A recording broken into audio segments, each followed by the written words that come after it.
गोरखपुर का लोकल अगर कहिए तो विकास हुआ है, लेकिन बाकी चीजों को अगर कहिए तो सबसे जीरो है। आपने जैसे बेरोजगारी को लेकर दावा किया, तो बेरोजगारी को लेकर मुख्यमंत्री योगी आदित्यनाथ कहते हैं कि हमने 4.5 लाख नौकरियां दी हैं। साथ में लिखने से थोड़ी न होता है, सामने दिखाइए कहाँ है। आप मानते हैं इस चीज को? दावा करने से चीजें होती हैं? मतलब ये जो नौकरियों का वादा करते हैं, ये महज लॉलीपॉप के तौर पे दिखाया जाता है। बेसिक पे काम करिए, दिखाइए। लैपटॉप बांटेंगे, अभी क्या हुआ? आचार संहिता लग गया, अब नहीं बटेगा। तो क्यों बोल दिया जब नहीं बांटना था? तो जितना बटना था बट गया, अब नहीं बटेगा। किसको किसको देने के लिए बोले थे, किसको मिला और किसको नहीं मिला, दोनों चीजें देख लीजिए। सबसे पहले मैं इनके मुद्दे पे बात करूंगा, तो रोजगार के मुद्दे पे। अगर आप इस बीच दिल्ली गए होंगे, नहीं गए होंगे, टहल आइए। अब तो खैर आचार संहिता है, हो सकता है वहाँ लगा हो। 4 करोड़ 2 करोड़ कहाँ है भैया नौकरी?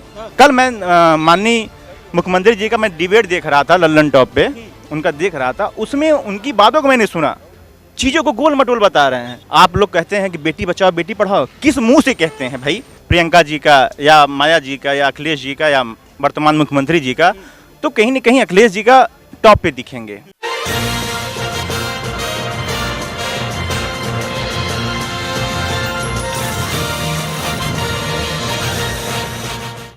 नमस्कार, आदित्य पांडे नाम है मेरा और आप डीएनपी इंडिया देख रहे हैं। इस समय हम मौजूद हैं उत्तर प्रदेश के पूर्वांचल क्षेत्र के गोरखपुर में। गोरखपुर वो क्षेत्र जहां से योगी आदित्यनाथ खुद ही ताल्लुकात रखते हैं, और ये जानना अब काफी अहम हो गया है कि जब 10 मार्च को विधानसभा चुनाव का रिजल्ट आएगा तो कौन उत्तर प्रदेश का मुख्यमंत्री बनेगा। यही जानने समझने के लिए इस समय हम गोरखपुर के नौका बिहार पे आए हैं, ये जानने समझने के लिए कि आगामी विधानसभा चुनाव 2022 उत्तर प्रदेश में कौन जीतने जा रहा है। मेरे पीछे कुछ युवा मौजूद हैं जो इस बार के विधानसभा चुनाव पे अपनी राय रखेंगे, तो चलिए उनके पास हम सीधे चलते हैं और इनसे ये जानने की कोशिश करते हैं। क्या नाम है भैया आपका? इधर आइए आप। मेरा नाम नागेश यादव है। कहाँ से हैं आप? हम गोरखपुर से हैं। कौन सा विधानसभा लगता है आप? सजनवा विधानसभा। क्या माहौल है आपके क्षेत्र का? कितना विकास हुआ है योगी आदित्यनाथ जब से मुख्यमंत्री बने हैं? गोरखपुर का लोकल अगर कहिए तो विकास हुआ है, लेकिन बाकी चीजों को अगर कहिए तो सबसे जीरो है, सबसे खराब है। किस मामले में जीरो है? महंगाई उठा लीजिए, बेरोजगारी उठा लीजिए। आप देख रहे हैं नहीं? आप भी तो रहते होंगे यहीं पे, आप खुद उठा के देख लीजिए। नहीं, आपने जैसे बेरोजगारी को लेकर दावा किया, तो बेरोजगारी को लेकर मुख्यमंत्री योगी आदित्यनाथ कहते हैं कि हमने 4.5 लाख नौकरियां दी हैं। साथ में लिखने से थोड़ी न होता है, सामने दिखाइए कहाँ है। पढ़ाई कर रहे हैं, तैयारी कर रहे हैं, पूछिए इनसे अभी। अच्छा, ये भी तैयारी कर रहे हैं, पूछिए इनसे अभी, दिख जाएगा कहाँ कितनी नौकरी गई है, कहाँ नहीं आई। मुख्यमंत्री योगी आदित्यनाथ बड़े बड़े दावा करते हैं, कहते हैं 4.5 लाख नौकरियां हमने दिया है। तो सब कोई करता है, दावा करने से अगर हो जाए तो हम भी दावा कर दें, हम करोड़पति हैं। दावा करने से अगर हो जाए तो ठीक है, बैनर पे छपवा देंगे हम भी। है, आप मानते हैं इस चीज को? दावा करने से चीजें होती हैं। मतलब ये जो नौकरियों का वादा करते हैं, ये महज लॉलीपॉप के तौर पे दिखाया जाता है। बेसिक पे काम करिए, दिखाइए। और केवल गोरखपुर मेन टाउन में काम करने से काम नहीं होता। मुख्यमंत्री यूपी के हैं, बाकी रोजगार और महंगाई पे भी ध्यान देना चाहिए। सेंट्रल में उन्हीं की गवर्नमेंट है, क्यों नहीं सपोर्ट मिल रहा, क्यों नहीं कर पा रहे हैं? चुनाव आया तो पेट्रोल कम कर दिए, क्यों? पहले कहाँ थे? आप खुद उठा के देखिए ना। लैपटॉप बांटेंगे, अभी क्या हुआ? आचार संहिता लग गया, अब नहीं बटेगा। तो क्यों बोल दिया जब नहीं बांटना था? तो पहले बता देते। क्या आपको नहीं? तो बांटे, लखनऊ में बांटे, गोरखपुर में आके लैपटॉप बांटे, टैबलेट और स्मार्टफोन बांटे। और फिर क्या आया? जितना बटना था बट गया, अब नहीं बटेगा। किसको किसको देने के लिए बोले थे, किसको मिला और किसको नहीं मिला, दोनों चीजें देख लीजिए। अच्छा, आपके क्षेत्र का क्या है, मतलब कि इस बार क्या रुझान है आपके क्षेत्र में? क्या योगी आदित्यनाथ ऐसा लग रहा है कि फिर से उत्तर प्रदेश में मुख्यमंत्री बनेंगे या सरकार पलट? वो संभव नहीं है, चेंज हो गया सीन, पलट जाएगी। बिल्कुल 100%। आप लग रहा है कि पलट जाएगी? माहौल दिख रहा है, आप अभी और लोगों से बात करिए, पता चल जाएगा आपको। तो कौन इस बार? अखिलेश। अखिलेश जी आएंगे? बिल्कुल। किन मुद्दों के साथ आएंगे इस बार? काम करने के मुद्दों से। नाम बदलने से थोड़ी ना काम होता है, करके दिखाइए। 100 को 112 कर दिए, एम्बुलेंस का चेंज कर दिए नंबर। एम्बुलेंस 100 नंबर तो आपको पता ही होगा, आज भी लोग 100 नंबर ही कहते हैं हमेशा। समस्या के लिए 112 कर दिया, अब 112 पे आप करिए हर जगह। उसको अब अपना काम बता दीजिए। 100 नंबर डायल करने पे लगता नहीं था क्या? नहीं लगता था। तो ये क्यों किए हैं, मतलब क्या लग रहा है? अब बाकी लोगों से पूछिए, अभी समझ में आ जाएगा। हाँ, आसू भाई आइए जरा। चलिए अब थोड़ा सा और पीछे चलते हैं। यहाँ पे चूंकि और ढेर सारे युवा हैं, और युवाओं को लेकर ये कहा जाता है कि युवा देश के लिए एक शक्ति के तौर पे होता है। यही युवा बाद में जाके राजनीति में आएगा, यही युवा जाके अभिनेता बनेगा, यही युवा सरकारी नौकरी पाएगा। लेकिन सरकारी नौकरी के दावों को लेकर योगी आदित्यनाथ के ऊपर हरदम से आरोप लगे रहते हैं। यहाँ पे और ढेर सारे लोग हैं, उनसे बातचीत कर लेते हैं। आपका क्या नाम है? मेरा नाम है आशु। अच्छा, ठीक है। आशु जी, गोरखपुर का माहौल क्या है ये बताइए। गोरखपुर के माहौल भैया जरा सा कैमरा घुमा दीजिए, कैमरा घुमा दीजिए। बहुत बहुत धन्यवाद आपका कि देखिए उपस्थिति इनकी भी होगी। आप जान गए होंगे किसकी मैं टैग दे रहा हूँ। सबसे पहले मैं इनके मुद्दे पे बात करूंगा तो रोजगार के मुद्दे पे। अगर आप इस बीच दिल्ली गए होंगे, नहीं गए होंगे, टहल आइए। अब तो खैर आचार संहिता है, हो सकता है वहाँ लगा हो।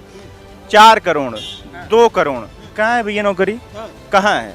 68,500 भरे आप, वो उसमें भी आपने मतलब विलो स्टैंडर्ड काम किया, सारी चीज़ों को नियमों को आपने ताक पे रख दिया। उसके बाद 69,000 उसमें भी आपने वही किया। क्यों किया? कल मैं माननीय मुख्यमंत्री जी का मैं डिबेट देख रहा था, लल्लन टॉप पे उनका देख रहा था, उसमें उनकी बातों को मैंने सुना, चीज़ों को गोल मटोल बता रहे हैं। आप बताइए जो है हाथरस के मामले में, ठीक है, आप लोग कहते हैं कि बेटी बचाओ बेटी पढ़ाओ, किस मुंह से कहते हैं भाई, किस मुंह से कहते हैं? भगवान ने कौन सा ऐसा जुबान दिया जो कहते हो कि बेटी बचाओ बेटी पढ़ाओ? तुम लिख दो, वहीं उसके आगे लिख दो। मैं कहता हूँ गवर्नमेंट से आप लिख दो ना यार, आगे अपनी बेटी बचाओ अपनी बेटी पढ़ाओ, बात खत्म हो जाए। अच्छा, आपने बेटी बचाओ बेटी पढ़ाओ को लेके बात किया। महिलाओं को लेके इस समय प्रियंका गांधी बहुत ज्यादा काम कर रही हैं। प्रियंका गांधी ने जब 125 सीटों का कल ऐलान किया तो उसमें से 50 सीटें महिलाओं के नाम पे दिया है। तो क्या ये महिला का मुद्दा इस बार प्रियंका गांधी का कारगर साबित होगा? कांग्रेस सत्ता में आ सकती है, ऐसी कुछ उम्मीदें? देखिए आपकी बात बिल्कुल सही है, ठीक है, वो महिला हैं, उनका सम्मान है इस उत्तर प्रदेश की सरजमी पे, और बहुत अच्छे से वो चुनाव लड़ें, ऐसी मैं शुभकामना देता हूँ प्रियंका जी को। वो लड़ें, अच्छी बात है।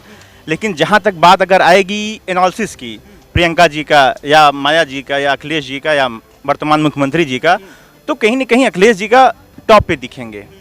वो क्यों दिखेंगे शायद है आप भी जानते होंगे। अगर लखनऊ से आप चल के आए हैं तो टिकाना स्टेडियम वही है। बहुत मुख्यमंत्री बने हमारे इस उत्तर प्रदेश में, बता दीजिए कोई अच्छा काम किए हों। मुख्यमंत्री योगी आदित्यनाथ भी बड़े बड़े दावे कर रहे हैं, 4.5 लाख नौकरियों को लेकर दावे कर रहे हैं। नोएडा में फिल्म सिटी बन रही है, इसको लेके दावा हो रहा है। राम मंदिर को लेके दावा हो रहा है, मथुरा को लेके दावा हो रहा है। ऐसे तमाम सारे दावा हैं जिनके नाम पे वो चुनाव लड़ने की बात कर रहे हैं। आप हर जिले से टहल के आ रहे हैं ना, कल घोषणा हो गई ना, सूत्र पे बात हुई है ना, सूत्र से हवाले से खबर आ रही है कि माननीय मुख्यमंत्री जी अयोध्या से चुनाव लड़ेंगे। तो लड़े चुनाव हुआ ना, लड़ ले चुनाव, दिखेगा, अयोध्या से भी दिख जाएगा। तो क्या लग रहा है मतलब कि अयोध्या से चुनाव लड़ेंगे और हार जाएंगे क्या? मैं ये नहीं कह रहा हूँ, लड़े तो सही। आज जब तक वो कहते हैं ना, बड़ी पुरान कहावत है, घरे में शेर बाहरवा जात गीदड़ हो जाबा। यहाँ उनका पर्सनल था, ठीक है, यहाँ वो चुनाव जीतते, लेकिन अब वहाँ उनको बेस से तैयारी करनी होगी। अगर आपका जैसे आपका कोई पैतृक घर होता है, ठीक है, अब आप अचानक आपको कहीं नौकरी मिल गई दूसरी जगह, तो वहाँ आप जाते हैं तो आपकी चीज़ें उलझ नहीं जाती हैं? उलझ जाती है ना।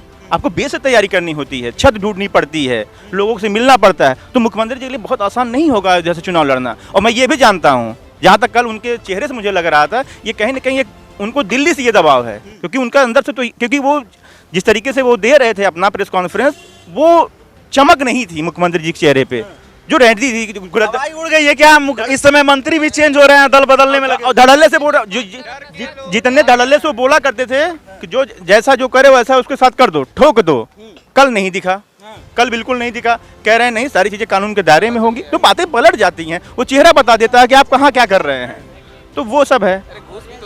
और सुनिए, और जैसे अगर अखिलेश जी के कामों को देखा जाए, तो मैंने आपको कहा 4 मुख्यमंत्रियों के बारे में जो कि चेहरे हैं उत्तर प्रदेश के, ठीक है। अब उनके जब जैसे सब युवा हैं एनी हाउ कि इसमें इस बार देख रहे हैं कुछ प्रतिष्ठित न्यूज चैनल, प्रतिष्ठित, शायद अखिलेश जी ने कह दिया था कि ईमानदारी सब काफ़ी लोग भड़क गए थे। क्या, क्यों भड़क गए थे भाई, क्यों भड़क गए थे? आप लोग चौथे स्तंभ है ना, आप लोग इस भारत के चौथे स्तंभ है ना, अपनी गरिमा क्यों गिरा रहे हैं? ये आज नहीं, जब मैं से जानने लायक हूँ तब से कहा गया है कि जो सत्ता में रहे उसका विरोध करिए, जो विपक्ष में उसका विरोध क्या, क्यों, किस बात का? आप बताइए ना, आप भी तो युवा हैं, आप भी तो इस चीज को जानते हैं, तो फिर क्या, कैसा विरोध कर रहे हैं आप विपक्ष का, क्यों कर रहे हैं? आप ना बताइए कोविड में क्या किया। लेकिन कुछ जगह पे विपक्ष के ऊपर भी सवाल उठता है, जब विपक्ष अनायास बोलना स्टार्ट करता है तो वहां भी सवाल उठता है, जैसे कि जायज अगर जायज तौर पे कहा जाए, जैसे कि सरकार अगर कोई अच्छा काम करती है तो उनका समर्थन भी होना चाहिए और उनका विरोध भी होना चाहिए। ये माहौल पे डिपेंड करता है उन्होंने कैसा काम किया है। आपकी बात बिल्कुल सही है। आप पूछिए क्या चाहते हैं। जैसे विरोध में आप कह रहे हैं विपक्ष भी विरोध होना चाहिए ना, आप बताइए किस बात पे विरोध? जैसे कि अगर हम मुद्दों को लेकर अगर चले तो जब पाकिस्तान के ऊपर अटैक हुआ था उस समय बहुत सारी विपक्ष पार्टियां थी, उस पर भी सवाल उठा रही थी। अटैक कब हुआ था? पाकिस्तान पे अटैक जब पुलवामा अटैक के बाद हुआ, पुलवामा अटैक हुआ था। आप भी पत्रकार साहब हैं, ठीक है? आपने कभी, मैं आपसे ये विनती करता हूँ, आज चुनाव आ गया ना, आचार संहिता आ गई, सारी चीज़ें जहाँ हैं वहाँ की ठप हो गई।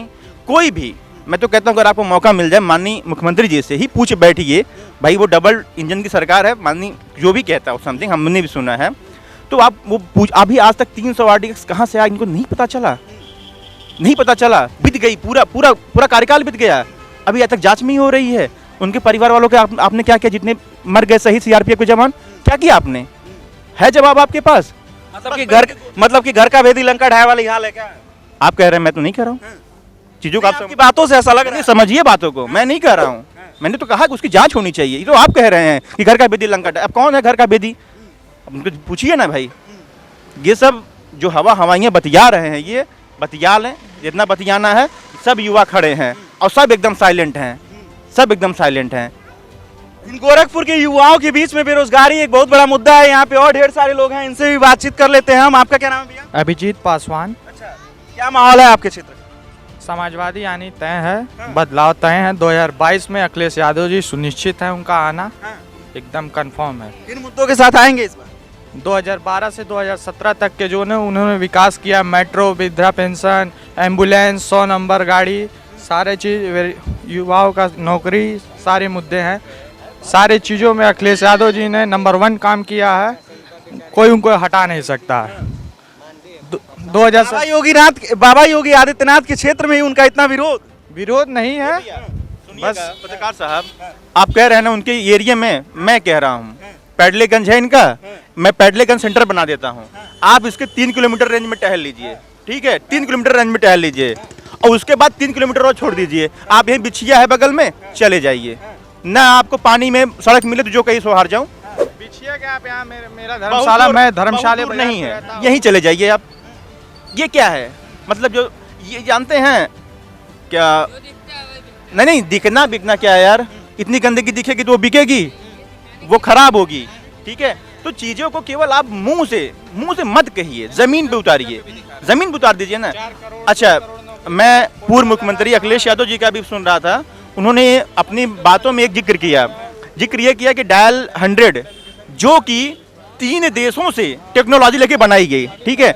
हम कहते हैं आप मुख्यमंत्री बने, आप कानून की वाहवाही भी करते हैं, कानून की वाहवाही करते हैं कि नहीं? मेरे समय में कानून मस्त है ना, तो आप जाके कभी 100 नंबर में कुछ उसको बढ़ाए, आप गए उस ऑफिस में, क्या चीज़ें इसमें कमियां आ रही, क्या नहीं आ रही, इसको सही किया जाए। तो जो विकास है भैया ना, ये जो आपके सामने ये दिख रहा है, हाँ ठीक है, यहाँ 4 लोग खड़े हैं, ठीक है, 3 किलोमीटर रेंजों से टहल आइए ना आप गोरखपुर छोड़ के, तो फिर दिख जाएगा, यहाँ भी दिख जाएगा आपको कि क्या सच्चाई है। मतलब कुछ नहीं है। हाँ, मैं ये दावे के साथ कह सकता हूँ कि कभी भी दबाव की राजनीति नहीं करनी चाहिए, चाहे वो वर्तमान के मुख्यमंत्री हो चाहे पूर्व के मुख्यमंत्री हो।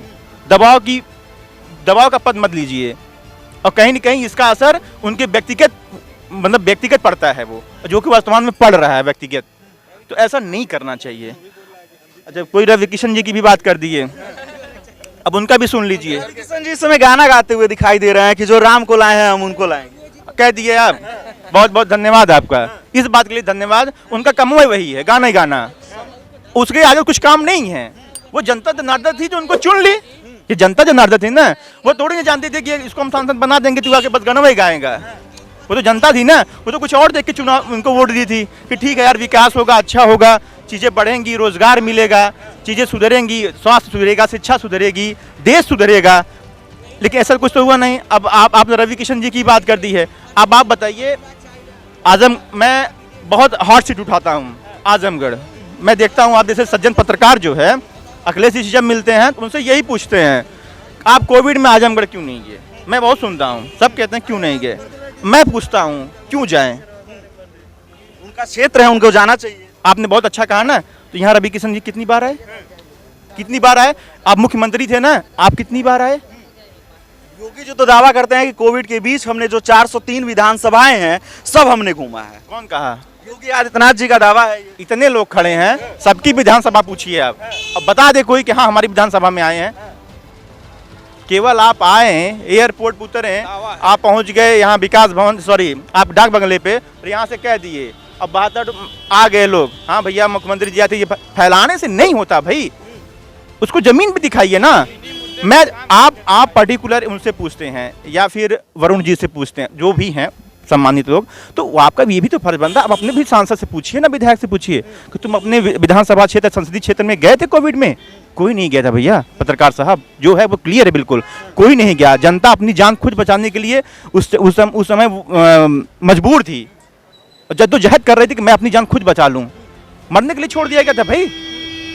डिस्ट्रिक्ट हॉस्पिटल की हाल ये थी कि वहाँ के ना कोई डॉक्टर सुन रहा था, वो डॉक्टर तो बड़ी दूर की बात है, वो तो दूर से ही देख रहा था, वो भी स्क्रीन के उस पार से, वार्ड बाय नहीं सुन रहा है। चलिए सारी बातों का एक सार, चूंकि वीडियो लंबा होगा, दर्शक लोग रुकेंगे, सारी बातों का एक सार, क्या इस बार मुख्यमंत्री योगी आदित्यनाथ दोबारा सीएम बनेंगे या मुख्यमंत्री बदलेगा? जी नहीं, मुख्यमंत्री बदलेगा इस बार। इस कौन बार होगा इस बार? एक ही चेहरा है जो काम नंबर 1 पे है, आपको मैंने पहले बता दिया, जिनका काम नंबर 1 पे वही इस बार पहले पे रहेंगे। चलिए अब आगे बढ़ते हैं, और ढेर सारे लोग हैं यहाँ पे। आपका क्या नाम भैया? अमित। अच्छा, क्या माहौल है इस बार क्षेत्र का, कौन आने जा रहा है? भैया माहौल चेंज हो चुका है पूरी तरह से। हाँ, किसके तरफ जा रहा है ये माहौल? माहौल तो जा रहा है जो 1 नंबर का काम किया है। हाँ, कौन किया है? अखिलेश। अरे काम किया तो 2017 में सत्ता कहाँ चली गई? सत्ता आती जाती रहती है, ऐसी कोई बात नहीं है। किसी की आई, इनको भी सभी लोग देख लिए। हाँ, हम भी लोग नवयुवक हैं, हम लोग तैयारी कर रहे हैं, हम लोग जान रहे हैं। हाँ, काम बोलता है का बड़ा नारा लग रहा था उस बार, काम बोलता है का नारा उस बार विफल हो गया। कुछ नहीं काम बोलता है, काम वही जो उन्हीं के राज में जो पास हुआ था वही काम करवाया गया है। अब फीता काटा गया है, डायल 100 को 112 किया गया है, और 100 को 102 किया गया। वही जो है कि जो हमारे आदरणीय सोलंकी जी गाते हैं कि भैंस बदलने से, खूंटा बदलने से भैंस अधिका दूध ना दे ले, तो वही हाल है। अच्छा, हाँ।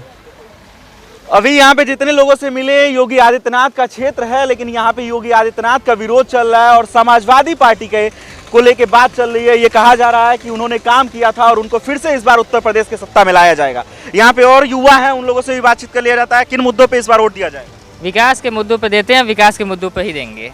कितना विकास हुआ है इस बार गोरखपुर का? जैसे निरंतर गोरखपुर का देखा जाए तो विकास हुआ है, लेकिन जैसे कि आप राजा तो एक जिले के नहीं होते हैं, पूरे प्रदेश के हैं, तो पूरे प्रदेश का विकास होना चाहिए। और युवा एक ही चीज़ देखता है, रोजगार, और रोजगार मिल नहीं रहा है, बेरोजगार है युवा। आप किसी भी युवा से पूछ लीजिए, उसको रोजगार मिला। हमारे साथ बहुत लड़के पढ़ रहे हैं, बहुत तेज हैं पढ़ने में, लेकिन रोजगार से परेशान है और रोजगार मिल नहीं रहा है। तो आप भी हुआ, आपको भी पता, आपको रोजगार चाहिए, तो सब रोजगार से परेशान है। पूरा युवा, पूरा प्रदेश का युवा परेशान है, एक युवा नहीं है। इस वजह से बदलाव चाहिए हमको। और हर गरीब वर्ग का इंसान महंगाई की वजह से परेशान है। आप बताइए, अयोध्या में 1 लाख लीटर का तेल जला देते हैं लोग, और तेल के रेट देखिए, महंगाई आसमान पे है। पेट्रोल का रेट हुआ, चाहे कोई भी रेट हुआ, चुनाव आ जाता है तो 10 रुपये 5 रुपये गिरा के कह देते हैं कि हमने सस्ता कर दिया पेट्रोल। उसके बाद फिर चुनाव जाते, पेट्रोल आओ, सब चीज़ महंगाई आसमान पे। ऐसा नहीं ना होता है। सोचना चाहिए विकास, और संपूर्ण विकास होना चाहिए। हर एक इंसान के बारे में, एक अपने बारे में नहीं सोचना चाहिए। चलिए, यहाँ पे कुछ लोगों से हमने बातचीत कर लिया है, और यहाँ पे 2-4 और लोग हैं, उन लोगों से भी हम बातचीत कर लेते हैं। आपका क्या नाम भैया? शुभम चौहान। क्या माहौल है क्षेत्र का इस बार, क्या लगता है, मुख्यमंत्री बदलेगा या फिर से वही मुख्यमंत्री? मुख्यमंत्री तो बदलेंगे नहीं, इस बार इतिहास बदलेगा। हाँ। मुख्यमंत्री नहीं बदलेगा, इतिहास बदलेगा। इतिहास बदलेगा, योगी जी फिर आएंगे। हाँ, योगी जी फिर आएंगे। हाँ। किन मुद्दों के साथ? आपके ये सारे मित्र लोग हैं यहाँ पे, आपके क्षेत्र के लोग हैं, कह रहे हैं लोग विकास नहीं हुआ है, बेरोजगारी बहुत बड़ा मुद्दा बनेगा इस बार। किस हिसाब से कह रहे हैं कि हिसाब नहीं, विकास नहीं हुआ। चारों तरफ आप देखिए विकास से विकास है। हाँ, विकास ही विकास हुआ। विकास ही विकास हुआ है। ये लोग झूठ बोल रहे हैं क्या? अब उनके विकास बहुत हुआ है, पता नहीं झूठ बोल रहे हैं कि क्या बोल रहे हैं, वो आप लोग वो लोग जानेंगे, लेकिन मेरे हिसाब से विकास बहुत हुआ है। विकास बहुत हुआ है। चलिए थोड़ा सा और आगे बढ़ लेते हैं, यहाँ पे और ढेर सारे लोग हैं। आपका क्या नाम भैया? अंकुश चौधरी। क्या माहौल है इस बार क्षेत्र का? बहुत मस्त माहौल क्षेत्र का है। बाबा जी आएंगे इस बार फिर। बाबा जी फिर आएंगे? और क्या आएंगे बाबा जी। बाबा जी के सारे विधायक डोल के दूसरे पार्टी में जा रहे हैं। मतलब नहीं है भाई, जो काम नहीं करेगा विधायक को हटा ही जाएंगे। विधायक हटाए, नया चेहरा आएगा, उनको वोट दिया जाएगा, वो काम करेंगे। स्वामी प्रसाद मौर्य जब पार्टी छोड़ के गए तो उन्हें मनाने की बात चल रही थी, केशव प्रसाद मौर्य जैसे नेताओं को उनके पीछे लगाया गया। ऐसा कोई बात नहीं है, वो जो है वो तो उन लोग की बात है भाई अपना, लेकिन क्षेत्र में काम हो रहा है हम लोग के। तो भाई बाबा जी क्षेत्र काम में विकास हुआ है। बहुत विकास हुआ है। मुद्दे क्या रहेंगे, किन मुद्दों पे इस बार आप लोग वोट देने वाले हैं? सारे मुद्दे हैं भाई, विकास रहेगा, सबसे बड़ा मुद्दा तो विकास। क्योंकि जब हमने शुरुआत में युवाओं से बात करना शुरुआत किया तो वहाँ पे बेरोजगारी को एक बहुत बड़ा मुद्दा बताया जा रहा है, महंगाई को लेकर सवाल उठ रहे हैं। देखिए जो अपना भाई पढ़ा लिखा आदमी है उसको नौकरी मिल रही है, लड़के सब नौकरी कर रहे हैं, सब अपना अपना बिजनेस भी कर रहे हैं और सब अच्छा कमा खा रहे हैं। ये खाली ढकोसला है कि बेरोजगारी बढ़ रही है, जो कैपेबल है उसको नौकरी मिल रही है। हाँ, तो ये लोग झूठ बोल रहे हैं क्या? अब झूठ बोल रहे हैं, सच बोल रहे हो? नहीं, हम अपनी राय बता रहे हैं आपको। हाँ, नौकरी मिल रही है, जिनको नौकरी नहीं मिल रही है, जो कैपेबल है, देखिए अमित राजा आपके सामने, इनको कुछ नौकरी की कमी है इनको। हाँ, जो आदमी अपना अंदर हुनर है उसको नौकरी मिल रही है और कुछ ना कुछ जी खा ले रहा है वो। हाँ, तो ये कहना बहुत गली। यहाँ पे एक काउंटर लेते हैं, चूंकि ये भाई साहब ये सवाल उठा रहे थे बेरोजगारी, कह रहे रोजगार उनको मिल रहा है जो कैपेबल है। भैया अपना काम बनता, भाड़ में जाए जनता, वो होंगे। उनसे पूछिए ना कौन से ईयर में नौकरियां पाए थे। अभी कौन सा ईयर में नहीं नौकरी मिली है बताइए? सब ईयर में नौकरी मिली। हमारा तो बिजनेस खुद का। हाँ, तो फिर अरे भाई फिर क्या जानेंगे। अमित भैया जरा तो घुमाइएगा, कैमरा हो घुमा दीजिए भैया। लाइए सीधे अमित भैया पे लेके आते हैं। अमित भैया जी, मैं ग्रेजुएट हूँ, बीए किया हूँ और इलेक्ट्रीशियन से भी किया था और उसके बाद आकर के अपने नौका विहार पर चाय का स्टॉल लगाया हूँ। और इधर से आइए, जो कोशिश हुई अब नौकरी के लिए तो मैंने कितना कमा लेते, नौकरी के लिए तो मैंने प्रयास किया, लेकिन घर की स्थितियों को देख करके मुझे अपना मुद्दा उठाना पड़ेगा कि मैं अपना ही कुछ छोटा मोटा बिजनेस करूं, इससे धीरे धीरे अपना काम करता रहूं। इधर आइए, थोड़ा सा मैं डिस्कस करता हूं। चलिए इनसे ये कह रहे हैं थोड़ा सा और डिस्कस करेंगे, जबकि जब राजनीति की बात शुरुआत होती है तो इसके शुरुआत से लेके उसके तह तक पहुंचना जरूरी होता है। यहाँ पे और सारे लोग, इनसे भैया से बात कर लेते हैं, क्योंकि इनको कुछ और बात बतानी है अपनी। जी, सबसे पहले मैं आप सभी लोगों को प्रणाम करता हूँ और अमित राजा चाय वाला इस नौका विहार पर मैं स्टॉल लगाता हूँ लगभग 4 सालों से। और सबसे बड़ी खुशी है कि हमारे उत्तर प्रदेश के माननीय मुख्यमंत्री जी के द्वारा उनके रहने से जो भी है हम लोगों के यहाँ पे रोजगार मिला है। जितने भी 200-400 ठेले लगाते हैं उन लोगों को मिला है। लेकिन अगर एक बात किया जाए तो यहाँ पर हमारे नौका विहार पर ये देखिए ये बना हुआ है, सरकारी कियास्पक दुकानें हैं। यहाँ पर ये हुआ था कि मतलब कि जो गरीब लोगों को दे दिया जाएगा, लेकिन ये गरीब लोगों को नहीं मिला है, सिर्फ और सिर्फ अमीर लोगों को मिला है। और रही बात कि मैं क्या बताऊं, यहाँ पर जीडीए और डूडा के प्रति मतलब कितना घपला लोग किए हैं, कैसे किए हैं कि जो यही हुआ था कि मतलब जो गरीब हैं, जो लगातार कई वर्षों से यहाँ पर नौका विहार पर अपना दुकान लगाते हैं, उन लोगों के लिए ये दे दिया जाएगा। लेकिन यहाँ पर हम लोग वहाँ पर जाने के बाद में हम लोगों का लिस्ट में नाम तक भी नहीं आया और इधर से उधर करके जो है कि जिनका कभी तक हम लोगों ने नौका विहार पर दुकान लगाते हुए नहीं देखा था 4-5 सालों के अंदर तक, उन लोगों को ये दुकानें मिली है, तो तकलीफ तो हुआ ही है। लेकिन मैं काम कर रहा हूँ अपना, बस यही है। फिर बाद में यही हुआ है कि मतलब जिन लोगों का मिल गया है उन लोगों को मिल जाने के बाद में बाकी नौका विहार के जो भी लोग ठेला खोमचा लगाते हैं उन लोगों को हटा दिया जाएगा। तो तकलीफ हुई है, बाकी तो मैं अपना काम कर रहा हूँ, देखिए आगे क्या होता है। लेकिन यहाँ पे हमारे आदरणीय सांसद जी भी चाय पिए हैं, उनसे भी मैंने प्रस्ताव किया है। तो सर भी बोले कि अमित चुनाव में थोड़ा सा बिजी हूँ, तुम्हारे लिए भी और अन्य लोगों के लिए भी देखता हूँ दुकान का व्यवस्था जो भी होगा। तो ये गोरखपुर का नौका विहार था, जब हम ये जानने समझने के लिए आए थे कि आगामी विधानसभा चुनाव 2022 में कौन सी पार्टी उत्तर प्रदेश में सरकार बनाते हुए दिखेगी। ये गोरखपुर का नौका विहार है। नौका विहार को आज के समय में गोरखपुर के में एक तरह से पर्यटन स्थल के तौर पे देखा जाता है। यहाँ पे जो झंडा लगा हुआ है इस समय वो सबसे बड़े झंडे में से एक है, जिसको ये सब वो चीजें हैं जो एक बार विधानसभा चुनाव में फिर से मुद्दा बनेंगी। यहाँ के जो युवा मौजूद थे, युवाओं ने ये कहा कि जो बेरोजगारी है वो बहुत ही बड़ा मुद्दा बनने वाली है और बेरोजगारी के नाम पे, महंगाई के नाम पे इस बार का विधानसभा चुनाव लड़ा जाएगा। अब जब 10 मार्च को ये विधानसभा चुनाव का रिजल्ट आएगा तो ये देखना काफी दिलचस्प होगा कि किन मुद्दों पे वोट दिया जाता है और कौन उत्तर प्रदेश का मुख्यमंत्री बनेगा।